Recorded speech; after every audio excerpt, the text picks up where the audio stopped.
Welcome to Sportpen. We're jumping straight into the turbocharged story of the 1980s Boston Celtics. Think about it. Pivotal moments, that almost like superhuman drive and performances that still give basketball fans goosebumps. Sure. We're going to unpack what ingredients create that championship DNA.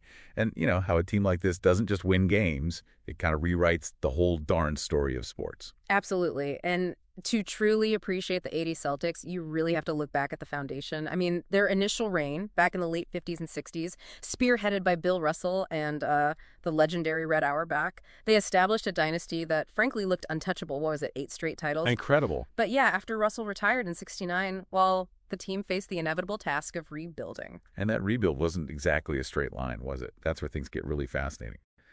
So picture the 1978 NBA draft. Auerbach, always the chess master, right? He makes this move that definitely raised some eyebrows, drafting junior Larry Bird.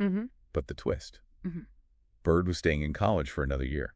It just spoke volumes about Auerbach's vision, seeing that potential game changer before he'd even played a single minute in the pros. Like seeing the diamond in the rough. Exactly. Knowing exactly how it's going to spark. And that conviction in Bird was so critical. Also hanging in the air around that time was the somewhat controversial trade with the Buffalo Braves that same year. Key players were moved out. Right. And what really got people talking was Auerbach himself admitting he wasn't consulted on it.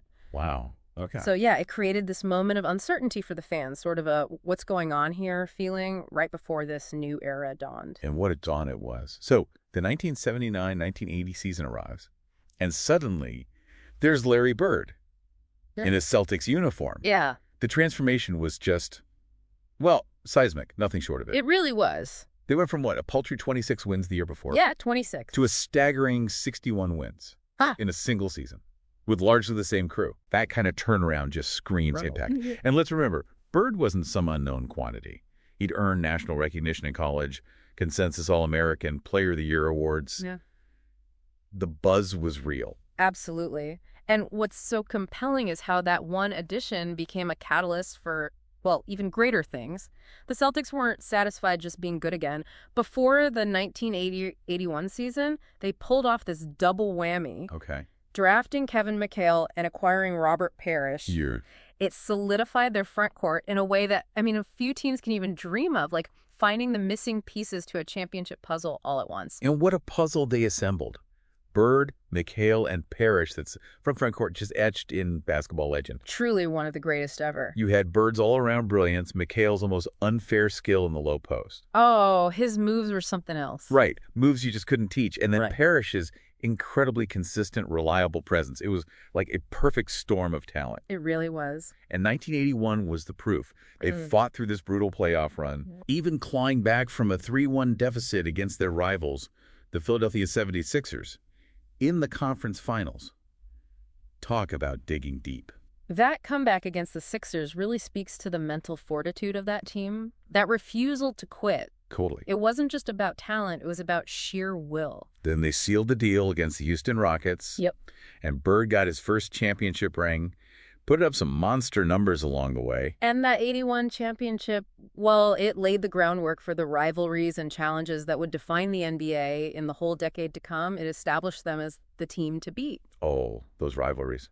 Celtics versus Lakers in the 80s? It was box office gold, wasn't it? Pure magic, yeah. East Coast grit versus West Coast flash. 2 iconic franchises going toe-to-toe. But it wasn't just the Lakers, right? No way. The battles with the Detroit Pistons were something else entirely. Yeah. Physical, intense, sometimes, bordering on actual animosity. Definitely. You had Isaiah Thomas's comments about Bird. Right. And the whole bad boys persona the Pistons cultivated. It injected this raw, almost theatrical level of drama into the games. It really did. Made for great TV. It raises an interesting point, though, about the different styles of competition back then. Those rivalries weren't always just about finesse. There was a definite edge, a physicality that sometimes spilled over. For sure. It's kind of a reminder that the pursuit of greatness isn't always polite, Yeah, good point.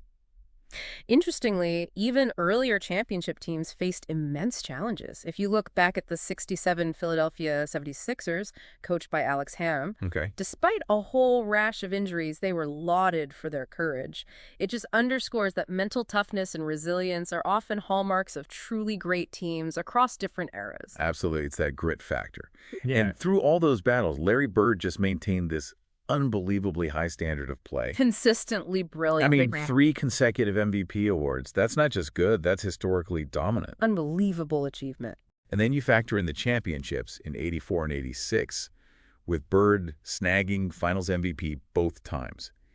His impact is almost immeasurable. It really is. It's also important to remember the context, right? The NBA itself was in this period of significant growth in the '80s. A real transformation. It had its challenges, maybe a difficult spot early in the decade, but by the end, thanks to these captivating teams and players like Bird and Magic, Right. the league's popularity just exploded. That surge in popularity really highlights the power of compelling narratives and transcendent talent to elevate an entire sport. And within that Celtics dynasty, you had individual brilliance manifesting in different ways. Yeah. Kevin McHale, the master of those impossible angles in the post, he was an absolute force. A low postmaster, they called him. Exactly. While Bird often grabbed the headlines, and deservedly so, McHale's contributions were absolutely essential to those championships. He was just a nightmare matchup for anyone. Totally agree. And Robert Parrish, the chief. Ah, yes. Talk about a model of consistency and, well, longevity. Remarkable career. He played at an elite level for what felt like forever.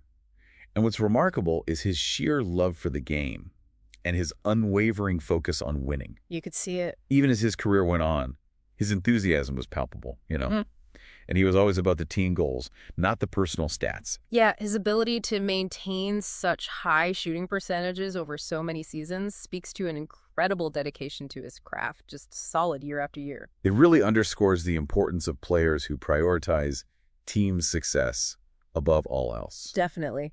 While individual brilliance is undeniable, sustained dominance often requires that selfless commitment to the collective goal.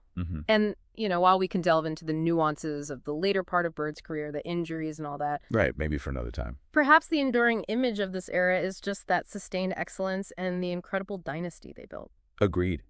The Boston Celtics of the 1980s, just a potent mix of extraordinary talent, unwavering determination, and a collection of moments that are simply unforgettable in the history of sports.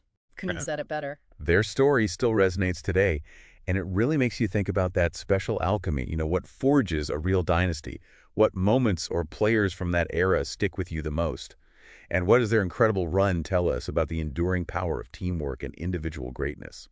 Some food for thought. Thanks for listening to Sportpen.